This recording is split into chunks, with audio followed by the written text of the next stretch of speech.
నన్ను పట్టుకొని unfit for politics అనేటువంటి మాట బట్టి విక్రమార్క గారు నన్ను ఉద్దేశించి మాట్లాడారు.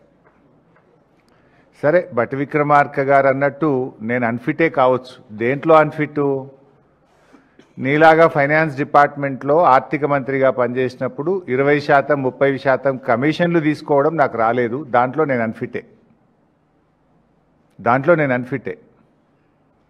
మీరు బాగా ఫిట్ ఇలా, ఎందుకంటే మీ ఫిట్నెస్ బయటపడ్డది కదా. ఫైనాన్స్ డిపార్ట్మెంట్ చరిత్రలో ఏ రోజు కూడా కాంట్రాక్టర్లు వచ్చి సెక్రటరియట్లో ఆర్థిక శాఖ కార్యాలయం ముందు ధర్నా చేసిన చరిత్ర ఏ రోజన్నా ఉందా? మాజీ సర్పంచులు, మాజీ ఎంపీటీసీలు 10ల సార్లు ధర్నాలు చేసి అరెస్టులైన చరిత్ర ఈ రాష్ట్రంలో ఎప్పుడైనా ఉందా? నోరు బారేసుకోవడం చాలా సులువు బట్టి గారు. Give respect and take respect. రాజకీయాల్లో ఫ్రస్ట్రేషన్లో నోరు జారితే మొదటికే మోసం వస్తుంది. సమాధానం ఉంటే చెప్పండి, లేదా మౌనంగా ఉండండి. నోరెందుకు బారేసుకుంటున్నారు?